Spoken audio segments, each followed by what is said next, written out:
The sun dips low, casting a shadow over the empire of kings, a realm bound by blood and secrets.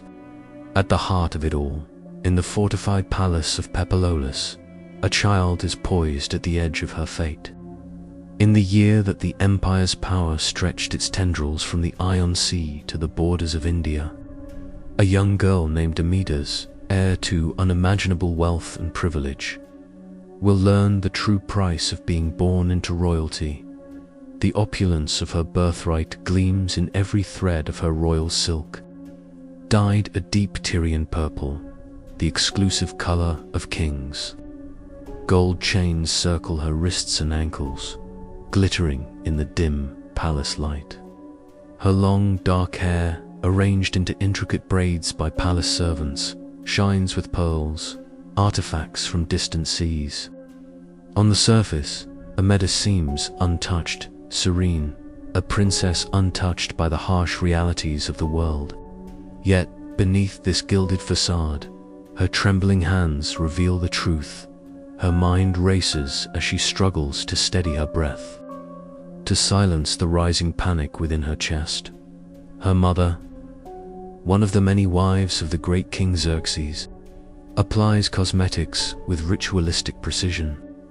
Kohl outlines her daughter's eyes, drawn to make them appear larger, more unnatural. Rouge stains her lips, cheeks, anointing her with a false semblance of health and joy. The heavy scent of oils fills the air, cloying, suffocating. Amidas feels the sickness rise within her. Her mother's hands tremble as she works, her face neutral, trained by years of court life to hide the emotions no one is allowed to express. The rituals of the palace had taught her the cost of silence, the cost of compliance. When her work is done, she steps back, taking in every detail of her daughter's transformed face as though memorizing the girl she once knew. Then she speaks, her voice low, strained, each word heavy with unspoken terror. Tonight, your father will summon you. You will go to his chambers, and you will do as he commands. You will show no fear, no resistance, no emotion, only gratitude for his attention. Do you understand? Amidas, her body numb with dread, nods, her mind unwilling, unable to fully grasp what lies ahead. She has spent her life in this palace, surrounded by whispers of power, of pleasure, of horrors, hidden behind palace walls. But she is his daughter. She is different. She should be safe. She must be. Her mother, seeing the confusion, the dawning realization in her daughter's eyes, cracks. For a split second, her stoic mask falters, revealing the anguish that only a mother can feel. But she quickly regains control, her voice flat, devoid of warmth. You are the king's daughter, Ahmed, but you are also his property. Your body belongs to him. Your life belongs to him. Your purpose is what he decides. He brought you into this world, and he can use you as he pleases. This is the reality you must accept. Before Amidas can react, her voice trapped in her throat, the door swings open. A man enters, a eunuch, one of Xerxes' trusted servants. His gaze is cold, indifferent. He no longer sees Amidas as his princess, as a child. He sees only an object, a piece of property. He speaks in a high, emotionless voice, his words as devoid of warmth as the stone corridors of the palace. The king summons his daughter, Amidas. She will come immediately. Her mother will not accompany her. She will not speak unless addressed. She will obey all commands without hesitation. These instructions are clear. The eunuch's words are a sentence, a decree. Amidas feels her legs shake beneath her, her entire body frozen, numb. She glances one last time at her mother, searching for any sign of comfort, any trace of the woman who once held her. But there is nothing. Her mother's eyes avoid hers, her face a mask of resigned silence.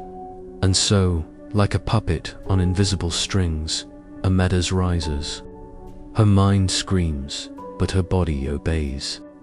She follows the eunuch, unable to comprehend the reality she is being dragged into, unable to fathom the depths of the horror she is about to face. The night that awaits her is one she will never speak of, the night she will carry with her, haunting her thoughts for the rest of her days. What Xerxes does to his daughter is not just a violation of family. It is the most profound assertion of his absolute power, a demonstration that even those born of his blood are not beyond his grasp. As Amedes enters her father's chambers, she is still young, only 13. But that night will strip her of everything. The daughter of the king will be used as his possession, his pleasure, and from that moment on, she will never be the same. Her body will be marked by it. Her mind will be shattered by it. And even when she is no longer a child, even when she is an old woman, living in some forgotten corner of the empire, she will wake in the dead of night, drowning in the terror of what happened behind those closed doors. But this story of power and pain, of exploitation masked as divine right, goes beyond just a myth. It is the story of Xerxes, the king of kings, the ruler who saw his family as nothing more than instruments of his will. His daughters, his own flesh and blood, would be forced to serve him as he pleased, not because they were his children, but because, in his eyes, they were nothing more than property. Amedes was not alone in this nightmare. She was one of many. The palace walls that once held the grandeur of royal life now seem like a prison. Its intricate mosaics and towering columns standing in stark contrast to the horrors that unfold within its chambers. For Amedes, the reality of her life is far from the opulence that surrounds her. She lives in a gilded cage, a place where beauty is only skin deep, and every smile hides a truth too terrible to face. Her fate, once woven into the grand tapestry of the Persian Empire, is now bound to a darker, more sinister thread. Xerxes, the king of kings, sees nothing wrong with his actions. His power is absolute, divine. Even in his mind, he is a god, and the rules that govern the lives of lesser men do not apply to him.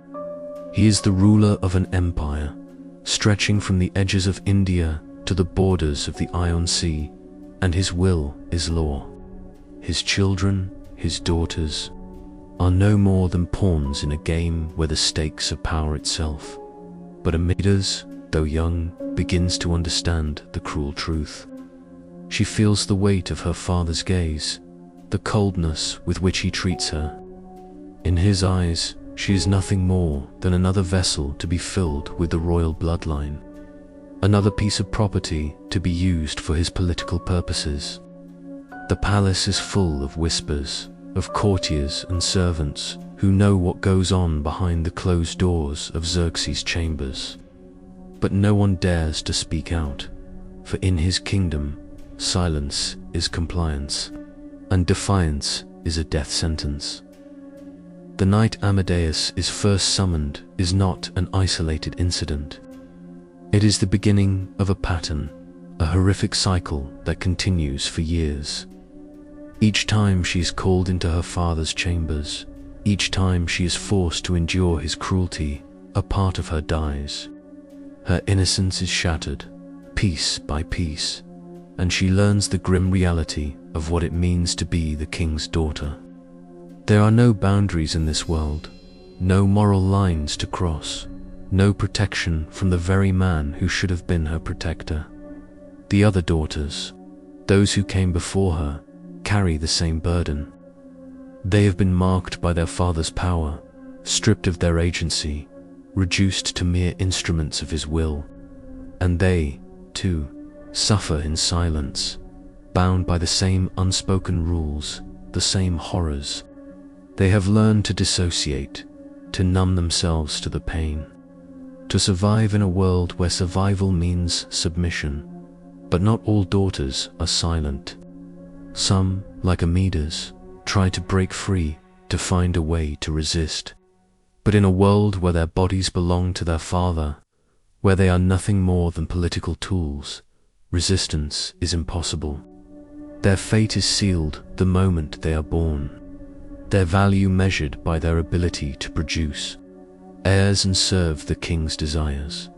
Amida's suffering is not confined to the palace. The entire empire knows the price of royal blood. The system, designed to uphold the king's power, permeates every facet of life. The people, the courtiers, the generals all know the king's prerogatives, the price of loyalty. The daughters of the king are not exempt. They are part of the machinery of power. Their bodies exchange like currency in the political game that governs the empire. As the years pass, Amida's grows older, her body changing in ways that make her a more desirable pawn. But with each passing year, she becomes more aware of the cost of her existence. She sees the older daughters, those who have already been used, their eyes hollow, their spirits broken.